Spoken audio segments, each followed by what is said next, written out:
Hello friends, welcome to short hand smart learning. प्रस्तुत है OP Shukla dictation. Start. देश में बढ़ती हुई जनसंख्या की समस्या से कौन परिचित नहीं है। यही कारण है कि हमें अन्न, वस्त्र तथा आवास की ही समस्याएं घोर कष्ट दे रही हैं। इनसे निपटने के लिए हम लगातार प्रयत्नशील हैं। कल कारखानों, बिजली घरों, अस्पतालों, विद्यालयों, रहने के लिए मकानों का जाल बिछाया गया है। खेतों में उत्पादन बढ़ाने के लिए रासायनिक खाद, मशीनों आदि का सहारा लिया गया है। कारखानों को रात दिन चलाकर उत्पादन बढ़ाया गया है। इस प्रकार हमारी राष्ट्रीय आय तथा प्रति व्यक्ति आय में वृद्धि हुई है। रोजगार के लिए अनेक अवसर जुटाए गए हैं। हमने विज्ञान के क्षेत्र में भी उल्लेखनीय प्रगति की है। नई नई खोजों में चिकित्सा जगत में भी क्रांतिकारी परिवर्तन हुए हैं। हम मृत्यु दर घटाकर 14% प्रति हजार ले आए हैं। आगे भी इसमें कमी करने का प्रयत्न जारी है, किंतु जिस अनुपात में हमें मृत्यु दर घटाने में सफलता मिली है, उसके अनुरूप जन्म दर को नहीं रोका जा सका है। आज हमारे देश की आबादी 60 करोड़ के लगभग पहुंच चुकी है। हर वर्ष देश में 1 करोड़ 45 लाख की नई आबादी बढ़ती है। हमारी सारी प्रगति तथा उपलब्धियों को निगलने वाली यही बढ़ती हुई आबादी है। प्रति 1.5 सेकेंड में एक नया बच्चा अपनी खुराक तथा कपड़े की मांग करने लगता है।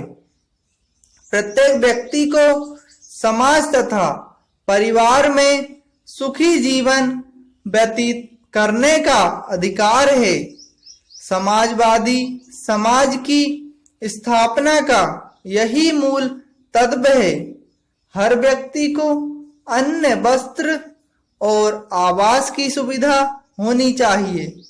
हमारे देश की केंद्रीय तथा राज्य सरकारें इसी दिशा में प्रयत्नशील हैं, किंतु इस अधिकार को पाने के लिए हमारा कर्तव्य भी है।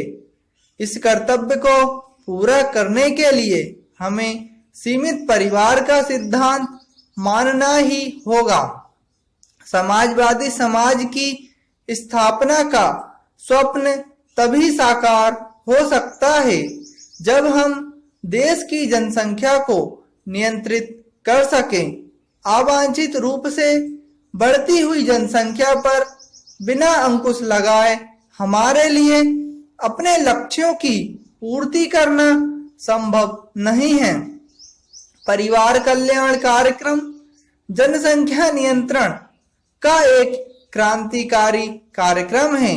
इसका मुख्य उद्देश्य जन्म दर की गति को धीमा करना है।